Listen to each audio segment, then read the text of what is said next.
कैसे हैं सभी छात्र और छात्राएं। चलिए, मैं आपका अपना टीचर गुलशेर गौड़।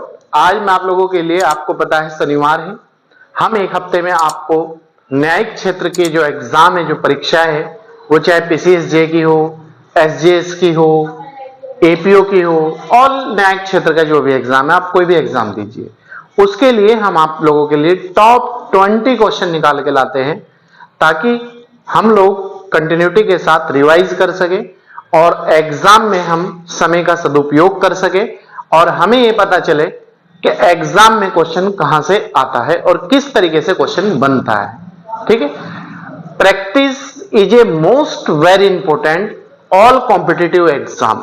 प्रैक्टिस आपको आपके अंतिम सफर, आपकी कामयाबी तक पहुंचाती है, और प्रैक्टिस एक ऐसी चीज है जो आपको सफलता के बहुत करीब ले जाकर खड़ा करती है।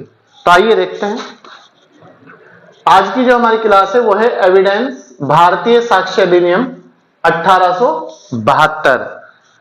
टेस्ट नंबर 18 है। इससे पहले आपके 17 टेस्ट हो चुके हैं, आप वो प्ले लिस्ट से जाकर कंप्लीट देख ले। और जर्नल स्टडी की भी आपकी क्लास चल रही है, आप निश्चित रहे। करंट अफेयर की भी चल रही है, और आपके जर्नल स्टडी के टेस्ट भी चल रहे हैं, और करंट अफेयर का भी चल रहा है। आपको कंप्लीट तैयारी हम लेके चल रहे हैं ताकि दिक्कत ना है। देखिए, साक्ष्य अधिनियम की किस धारा के अंतर्गत विवाह के दौरान उत्पन्न बच्चे की धर्मजता की उपधारणा की जाती है। मतलब अगर कोई दंपत्ति है, उनकी शादी हो गई और विवाह के बाद उनका जो पुत्र हुआ या बच्चा हुआ, तो उसकी धर्मजता, तो वो किस उससे संबंधित है, तो किस आर्टिकल में, किस अनुच्छेद में इसका उल्लेख किया गया है? धारा 112 में, धारा 113 में, 114 में, 115 में। इस चीज का जो उल्लेख किया गया है वो किया गया है धारा 112 में। क्वेश्चन नंबर 2, किसी व्यक्ति द्वारा पूर्व किए गए कथन को इनकार करने पर, मतलब अगर किसी व्यक्ति ने पहले कोई काम किया है, कोई गलत काम किया है, और उससे पूछे जाने पर वो मुंह फेरता है, आम भाषा में वो मुंह करता है, वो ये कहता है कि नहीं, मैंने ये काम नहीं किया है। इनकार करने से रोकने के सिद्धांत को क्या कहा जाता है? किसी व्यक्ति द्वारा पूर्व किए गए कथन को इनकार करने से रोकने के सिद्धांत को क्या कहा जाता है? स्वीकृति, संस्वीकृति, विचाराधीन या विबंधन? बताइए। इस तरह की कंडीशन कोई भी हो उसे कहा जाता है विबंध। D answer.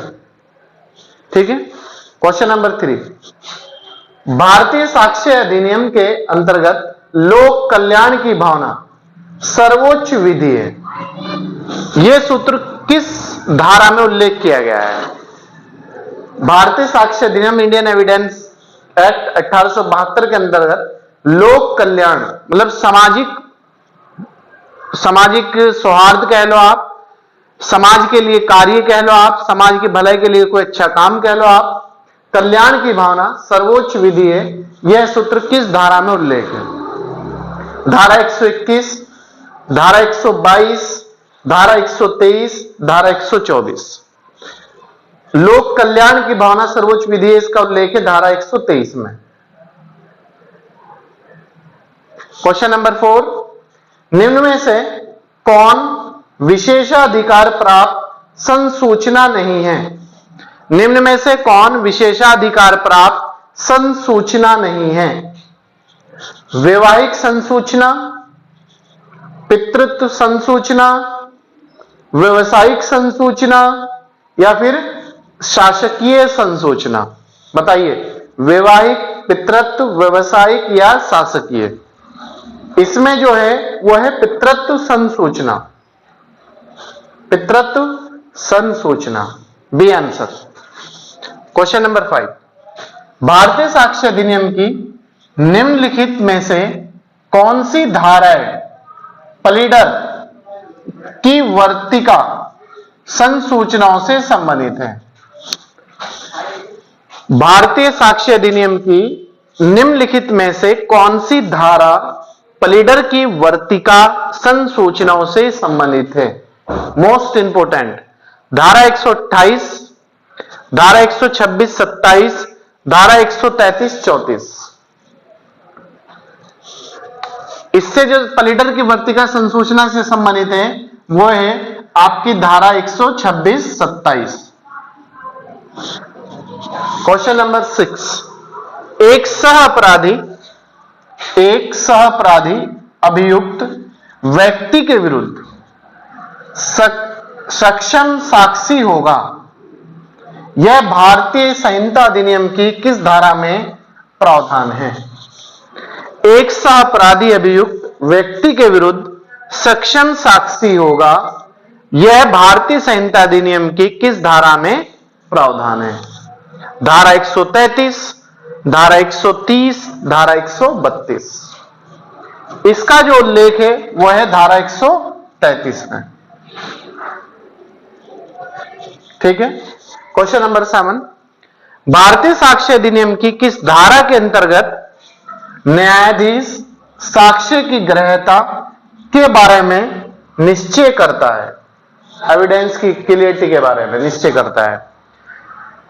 Indian evidence act की किस धारा के अंतर्गत न्यायाधीश, जो न्यायालय में न्याय करता है, न्यायाधीश जज साक्ष्य की ग्राह्यता के बारे में निश्चय करता है? इसका किस धारा में उल्लेख किया गया है?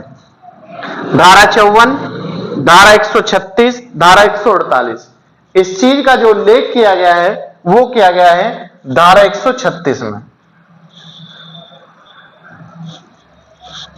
क्वेश्चन नंबर 8, ऐसे पर्सन जो उत्तर इंगित करता हो, जिससे हमें उत्तर का पता चलता हो, उसे क्या कहते हैं? मौखिक पर्सन, विशेष पर्सन या फिर सूचक पर्सन? ऐसे पर्सन जो उत्तरों को इंगित करते हैं उन्हें कहते हैं सूचक पर्सन। सी आंसर हो जाएगा हमारा। इसके बाद नेक्स्ट क्वेश्चन है हमारा, क्वेश्चन नंबर 9 है, भारतीय साक्ष्य अधिनियम की किस धारा के अधीन, भारतीय साक्ष्य अधिनियम की किस धारा के अधीन स्मृति ताजा करने का अधिकार दिया गया है? बताइए।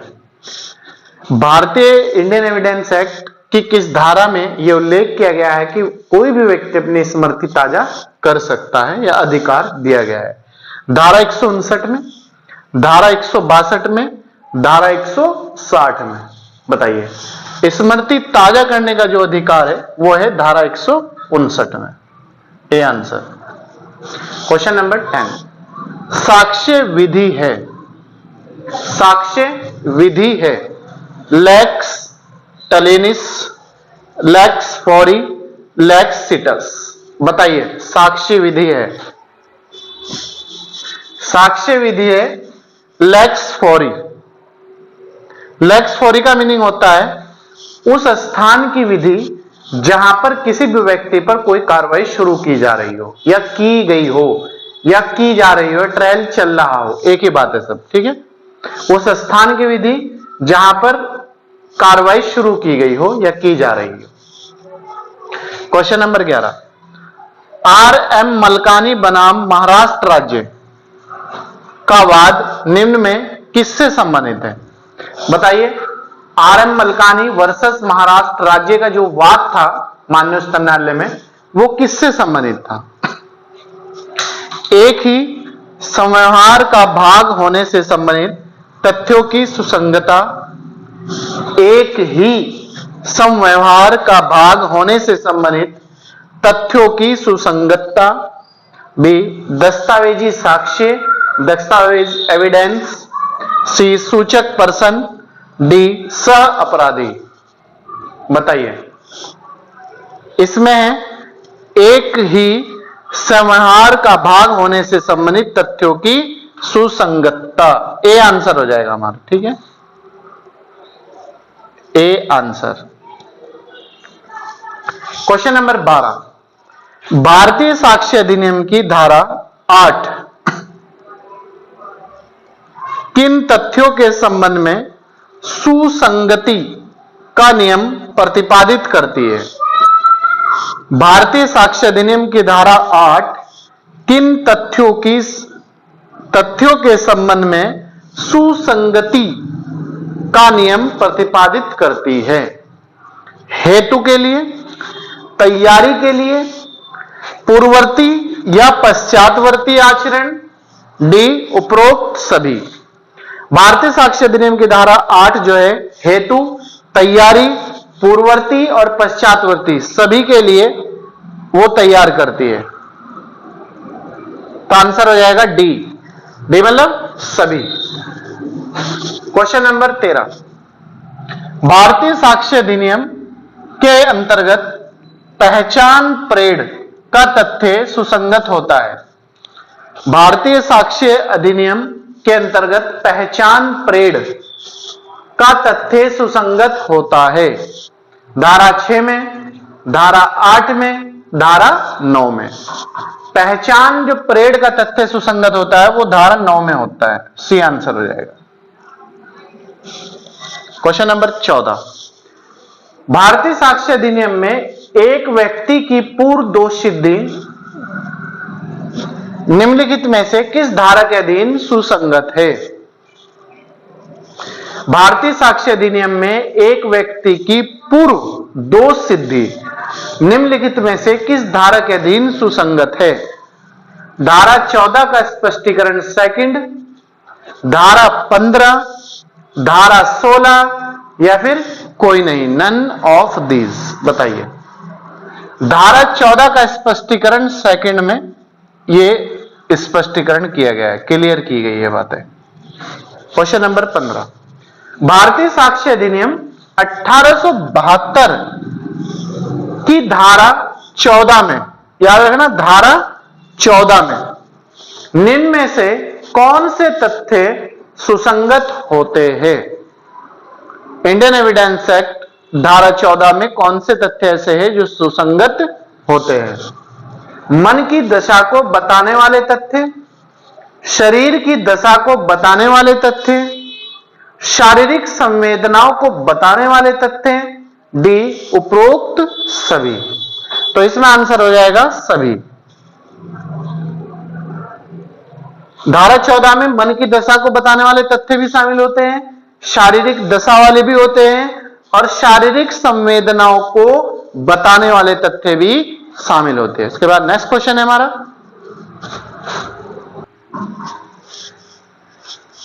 क्वेश्चन नंबर 16 है, स्वीकृतियां उन्हें करने वाले पर बंधनकारी है। स्वीकृतियां उन्हें करने वाले पर बंधनकारी है जहां तक कि वे संबंधित हैं। बताइएगा। स्वीकृतियां उन्हें करने वाले पर बंधनकारी होती है जहां तक कि वे संबंधित है तथ्य से, कानून के पर्सन से, कानून व तथ्य दोनों से, डी कोई नहीं, नन ऑफ दीज। स्वीकृतियां वहां तक बंधनकारी होती है जहां तक उसका संबंध किसी फैक्ट तथ्य से होता है। तो इसका मतलब आंसर हो जाएगा ए, तथ्य से। क्वेश्चन नंबर 17, पलविंदर कौर बनाम पंजाब राज्य निम्न में किससे संबंधित है? ये जो वाद था, केस था पलविंदर वर्सेस बनाम पंजाब स्टेट, तो ये किस चीज से संबंधित था? मृत्युकालिक कथन से, संस्वीकृति से या फिर निर्णयों की सुसंगति से? यह संबंधित था संस्वीकृति से। ठीक है। क्वेश्चन नंबर 18, निम्न में कौन सा वाद मृत्युकालिक कथन से संबंधित है? Kotaiah versus king emperor, queen बनाम अब्दुल्ला, एमसी वर्गीज बनाम पेनिन, डी महबूब शाह बनाम किंग एम्परर। तो चारों वाद में से कौन सा वाद है जो मृत्युकालिक कथन से संबंधित है? इनमें चारों में जो मृत्युकालिक कथन से संबंधित है वो है क्वीन बनाम अब्दुल्ला वाद। बी आंसर हो जाएगा। ठीक है। क्वेश्चन नंबर 19, नार्को टेस्ट के अंतर्गत दिए गए कथन की प्रकृति क्या है? जो नार्को टेस्ट होता है उसके अंतर्गत जो एविडेंस इकट्ठा किए जाते हैं उसकी प्रकृति कैसी होती है, यह बताना है हमें। यह एक साक्ष्य नहीं है, यह वैज्ञानिक साक्ष्य है, यह मौखिक साक्ष्य है, यह परिस्थिति जन्य साक्ष्य है।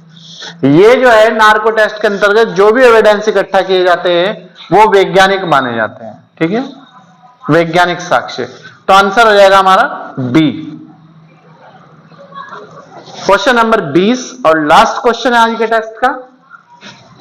खोजी कुत्ते द्वारा खोजा गया साक्ष्य किस श्रेणी में आता है? जो सेना पे, सीबीआई पे, रॉ पे, आईबी पे कुत्ते आपने देखे होंगे, खोजी कुत्ते, स्क्वाड डॉग कहते हैं जिन्हें हम लोग। तो उनके द्वारा अगर कोई चीज बता दी जाती है कि यहां पर है, तो वो किस प्रकार का साक्ष्य माना जाता है? वैज्ञानिक साक्ष्य, मौखिक साक्ष्य, दस्तावेजी साक्ष्य, या फिर तीनों? तीनों मतलब वैज्ञानिक भी, मौखिक भी और दस्तावेजी भी। वो भी वैज्ञानिक साक्ष्य ही माना जाता है। तो आंसर हो जाएगा ए।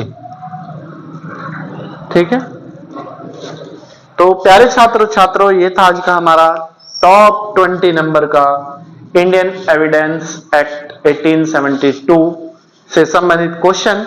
और मुझे उम्मीद है कि आप लोगों की संपूर्ण समझ में आई होगी क्लास।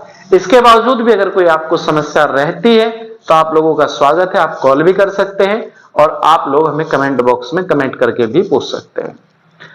अगर आप हमारे यूट्यूब चैनल पर नए हैं तो प्रतिदिन general study, current affair, test और न्यायिक क्षेत्र से संबंधित जो भी एग्जाम है, विधि वाला जो पोर्शन है हमारा, वो प्रतिदिन पाने के लिए आप चैनल को सब्सक्राइब कर लीजिएगा, लाइक और शेयर ज्यादा से ज्यादा कीजिएगा। चलिए, मैं आपका अपना टीचर गुलशेर गौड़ मिलता हूं आपसे नेक्स्ट वीडियो के साथ। तब तक आप बने रहिएगा और अच्छे से अपनी तैयारी को आगे बढ़ाइएगा। Thank you.